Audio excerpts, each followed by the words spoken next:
Orang viral sudah senang, orang disebut-sebut sudah senang. Nah ini ada waktunya nama dan amal kita disebut-sebut di hadapan Allah. Si fulan amalnya begini, si fulan salatnya begini, disebutkan di hadapan Allah sekalipun Allah sudah mengetahui itu semua.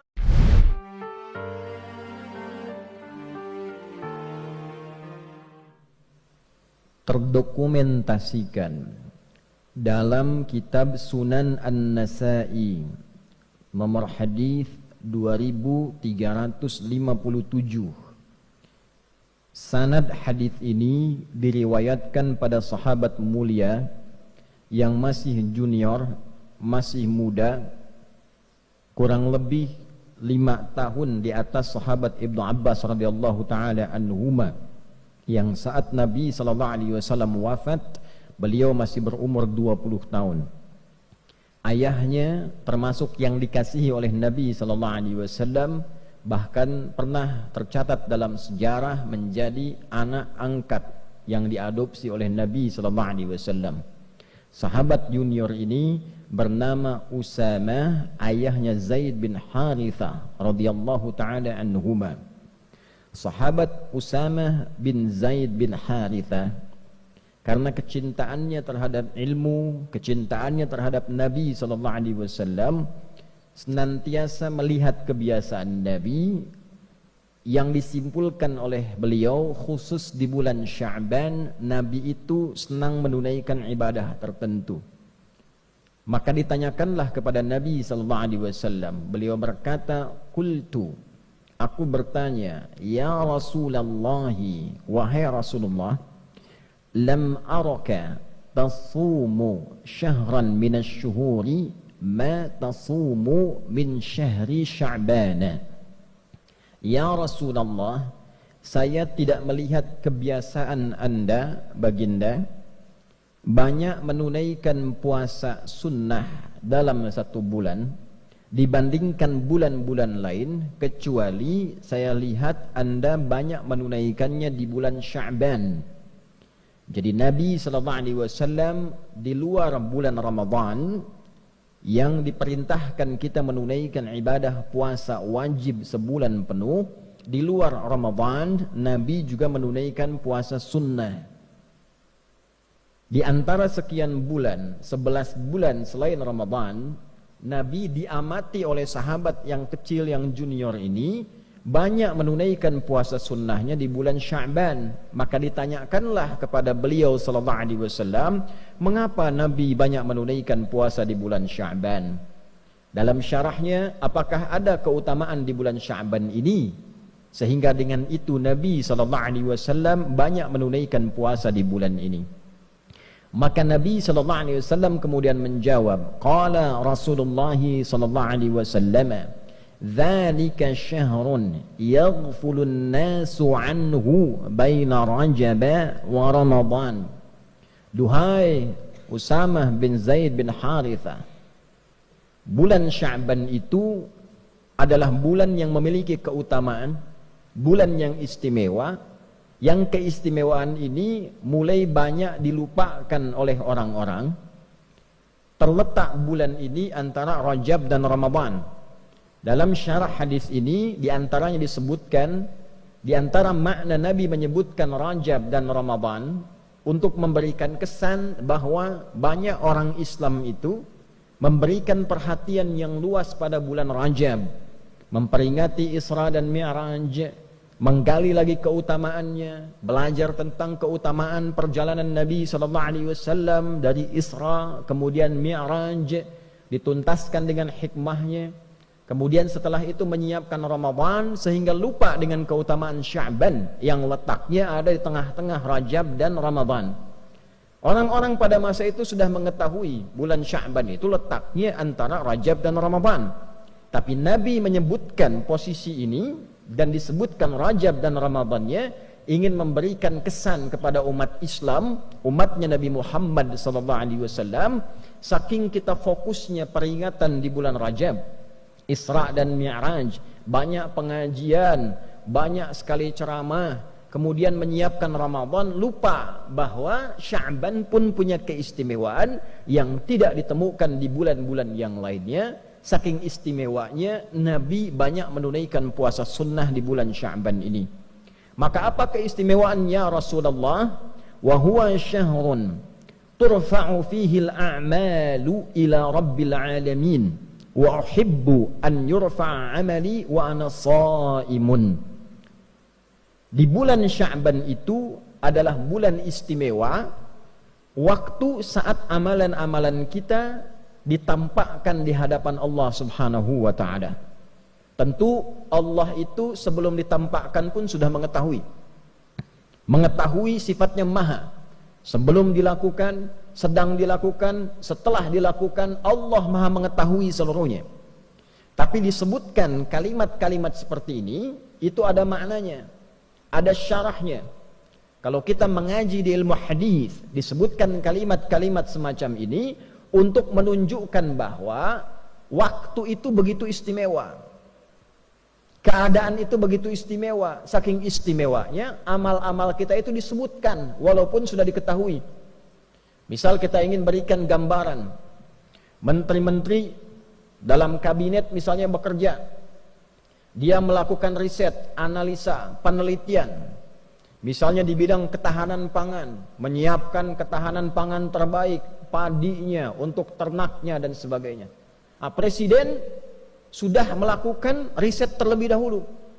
Sebelum menterinya bekerja, presiden menugaskan orang-orang tertentu, coba pelajari di lapangan bagaimana.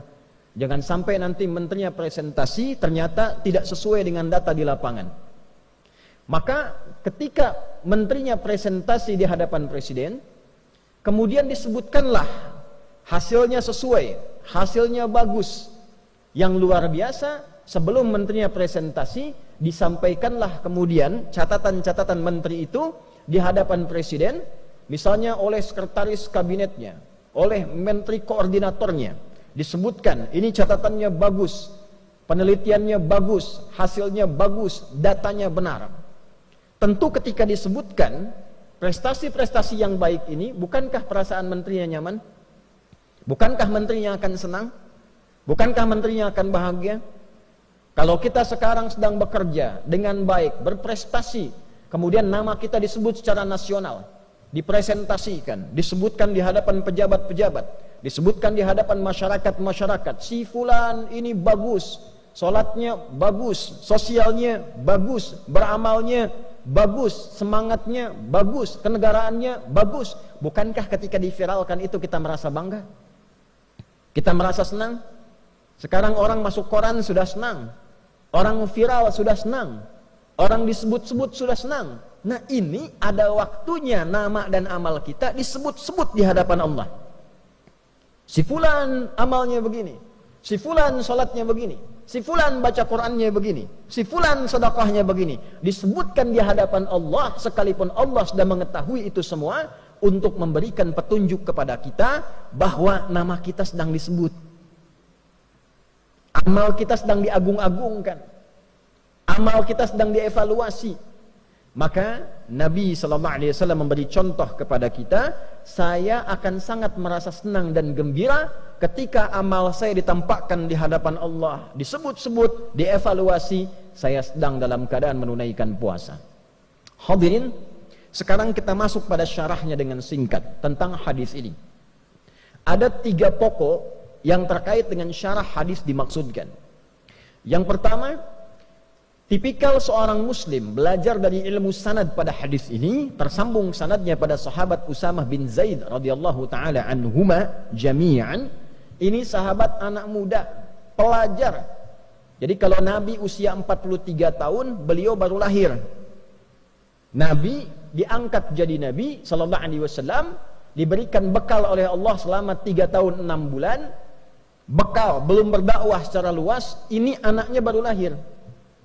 Nabi berdakwah, tinggal di Mekah kurang lebih berdakwah. Setelah fase 3 tahun, 10 tahun, 10 tambah 3, 13 tahun. Berarti anak ini usianya baru 10 tahun.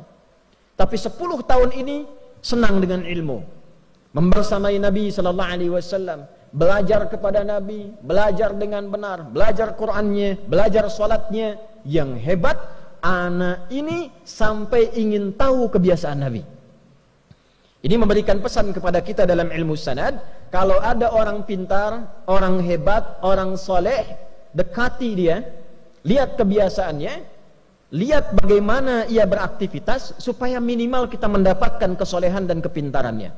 Lihat bagaimana cara dia belajar, lihat bagaimana cara dia beribadah, lihat bagaimana cara dia berinteraksi dalam kehidupan sosial. Dulu semua sahabat Nabi begitu. Yang ingin dapat percikan berkah ilmu dari Nabi, maka mereka akan melihat bagaimana Nabi belajar, dibimbing oleh Allah Subhanahu wa ta'ala melalui malaikat Jibril. Itu ditiru kemudian.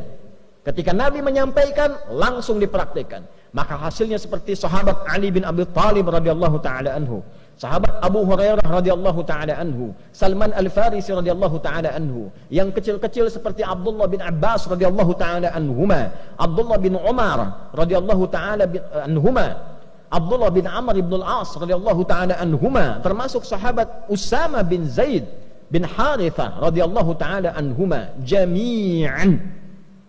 Kalau belum dapat pintarnya, dapat solehnya. Rajin ke masjidnya, rajin bacaan Qur'annya.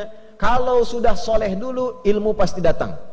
Karena syarat ilmu mudah diberikan oleh Allah adalah hadirnya kesolehan dalam diri kita, mantapnya hati kita menerima cahaya.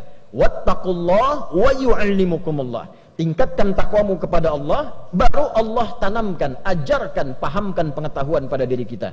Yarfa'illahu alladhina amanu minkum walladhina utul ilma darajat. Kalau ingin diberikan ilmu utul ilma, maka tambahkan imannya dulu. Rajin tahajudnya, rajin zikirnya, rajin salawatnya pada Nabi SAW, semangat dalam belajarnya, semangat dekati Allah. Kalau sudah dekat dengan Allah, diberikan apa yang kita inginkan, termasuk ilmu. Nah, inilah Usama bin Zaid bin Harithah radhiyallahu ta'ala anhuma jami'an. Maka dalam ilmu sanad, tidak cukup kita mendengarkan matan isi hadis. Lihat orang yang meriwayatkan hadisnya. Siapa mereka? Ada yang di bidang militer, ada yang di bidang kamtibmas, ada yang di bidang niaga, bisnis, ada yang di bidang pengetahuan, ada yang di bidang rumah tangga. Pelajari siapa mereka, bagaimana mereka mengambil ilmu dari Nabi SAW. Nah, sahabat ini karena melihat kebiasaan Nabi di bulan Sya'ban, artinya apa? Beliau ini orang yang rajin mengamati perilaku Nabi. Karena rajin mengamati perilaku Nabi, dekatlah dengan Nabi dan mendapatkan percikan keberkahan dari keberkahan Nabi sallallahu alaihi wasallam. Maka di era Umar bin Khattab radhiyallahu taala anhu saat menjadi khalifah, beliau presiden, punya Baitul Mal, pusat ekonomi, pusat harta. Pada waktu-waktu tertentu dibagikan ke semua rakyatnya. Jadi beliau melihat potensi di wilayahnya, di negara yang dipimpinnya. Apa saja sumber dayanya, apa saja yang diolahnya, dikumpulkan di pusat kumpulan harta namanya Baitul Mal. Setelah itu diberikan kemudian kepada rakyatnya secara merata, sesuai dengan porsi, kebutuhan, dan keutamaannya. Setiap bulan semua rakyat dapat santunan. Yang belum bisa kerja dapat modal, dapat bimbingan. Yang yatim dirawat, yang kehilangan suami dirawat juga. Negara hadir membersamai. Satu kali anaknya Umar bin Khattab radhiyallahu ta'ala anhu mendapat bagian. Ketika dibagikan, setelah itu Usamah bin Zaid dapat bagian juga. Ternyata bagiannya Usamah bin Zaid itu 2 kali lipat dari anaknya Umar bin Khattab, yaitu Abdullah bin Umar bin Khattab radhiyallahu ta'ala anhuma.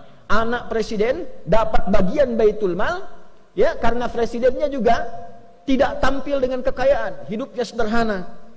Walaupun orangnya jenius, pintar, hidupnya sederhana, rumahnya sederhana, anaknya pakai baju banyak tambalan dalam bajunya. Dapat santunan dari negara untuk menunjukkan negara hadir dengan porsi yang sama. Walaupun anak presiden, rakyat juga. Walaupun anak seorang pemimpin, sama dengan rakyat juga. Bajunya sama, tertawa bersama, duka bersama. Tapi ternyata ada anak lain yang bukan anak presiden, porsinya mendapatkan 2 kali lipat dari anak presiden. Ini menarik. Maka anaknya bertanya kepada bapaknya yang presiden, "Wahai ayahanda, kenapa Usamah mendapatkan bagian lebih daripada saya 2 kali lipat?" Maka kata Umar bin Khattab radhiyallahu ta'ala anhu, karena Usamah bin Zaid itu lebih dekat hubungannya dengan Nabi, lebih dicintai oleh Nabi. Artinya apa? Nabi lebih mengetahui keadaan Usamah dibandingkan dengan anaknya Umar. Porsi kebutuhannya, kehidupannya bagaimana, lebih dicintai oleh Nabi, dan bapaknya Usama lebih dekat kepada Nabi dan lebih dicintai oleh Nabi dari bapakmu. Bayangkan, Umar bin Khattab, seorang pemimpin, beliau jadi presiden di era itu, mengatakan pada anaknya, bapaknya Usama lebih dicintai dan dekat dengan Nabi, Usamahnya lebih dicintai dan dekat dengan Nabi dibandingkan dengan engkau dan dibandingkan dengan bapakmu. Artinya apa? Persahabatan begitu erat, persahabatan begitu mulia. Usama sudah tidak ada bapaknya, diperhatikan oleh Umar melebihi anaknya sendiri karena ia punya beban kehidupan di atas beban anaknya. Itulah ilmu sanad. Jadi intinya, kalau kita memperhatikan dengan baik, belajar dengan baik, ikut orang soleh dan pintar, maka kita akan dapatkan keberkahannya. Yang kedua, hadirin dengan cepat, di dalam hadis ini juga menyampaikan keutamaan bulan Sya'ban. Sekarang kita masih di tanggal 8. Kurang lebih ada 2 pekan lebih. Masih ada 12 atau bahkan 21 hari ke depan. 21 hari masih ada keutamaannya.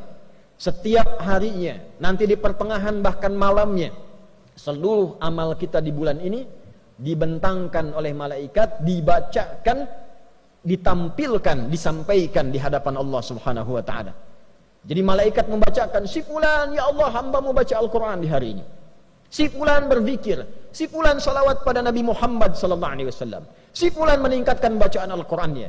Maka dari itu kita siapkan dengan semangat di bulan Sya'ban ini, siapkan amalannya, siapkan peningkatannya, siapkan semangatnya, karena nama dan amalan kita disebut-sebut di bulan ini. Yang ketiga, Nabi mengajarkan kurikulum persiapan Ramadan di bulan Sya'ban. Ayat puasa turunnya bukan di bulan Ramadan. Ayat puasa turun di bulan Sya'ban di tahun kedua Hijrah. Ulama kemudian menyimpulkan mengapa turun di bulan Sya'ban, sebagai persiapan bagi umat Nabi Muhammad sebelum masuk ke bulan Ramadan yang lebih istimewa daripada bulan Sya'ban. Karena Ramadan istimewa. Ramadan siang malamnya ada ampunan, siang malamnya ada rahmat, siang malamnya disebut-sebut kita, siang malamnya diberi peluang dibebaskan dari neraka. Lebih istimewa dari Sya'ban. Karena itulah Sya'ban kita berlatih menyiapkan diri untuk sampai ke bulan Ramadan. Apa latihan terbaiknya? Menunaikan puasa. Supaya saat Ramadan tidak kaget puasa sebulan penuh, maka kita perbanyak puasa di bulan Sya'ban ini. Yang sudah Senin dan Kamis, Senin puasa, Selasa istirahat, Rabu puasa lagi, Kamis puasa, Jumat istirahat, Sabtu bisa istirahat, Ahad bisa istirahat. Perbanyak, yang penting perbanyak. Senin puasa lagi. Yang sudah terbiasa nanti Ayyamul Bid, Senin Kamis tambah puasa Daud, Senin puasa, Selasa istirahat, Rabu puasa, Kamis istirahat, Jumat puasa, demikian sebelum sampai ke bulan Ramadan. Kalau sudah begitu, fisik kita terbiasa, masuk Ramadan siap sebulan penuh, kita sudah terbiasa beramal, siapkan kurikulum dari sekarang. Berapa banyak yang akan dibaca di bulan Ramadan, berapa kali khatam, berapa banyak infak, berapa banyak kita salawat, siapkan dari sekarang supaya Ramadan kita sudah tangguh menghadapi bulan-bulan, hari-hari, waktu-waktu, malam-malam yang penuh dengan keistimewaan di sisi Allah Subhanahu wa taala. Itulah keutamaan bulan Sya'ban. Semoga kita dilindungi, diberikan hidayah, diberikan taufik oleh Allah Subhanahu wa taala untuk mau meningkatkan amal di bulan Sya'ban ini. Insyaallah pekan depan masuk insyaallah ke nisfu Sya'ban. Maka khususnya di malamnya perbanyak ibadah kepada Allah, perbanyak salatnya, perbanyak istighfar, perbanyak baca Al-Quran, dan semoga sesuai hadis Nabi SAW yang sahih, di malam pertengahan Sya'ban, nisfu Sya'ban, Allah menelisik ke dalam sampai ke hati kita. Maka orang-orang yang memohon ampun diampuni dosanya oleh Allah Subhanahu wa taala, kecuali orang yang masih ada iri hati, permusuhan di dalam jiwanya yang paling dalam.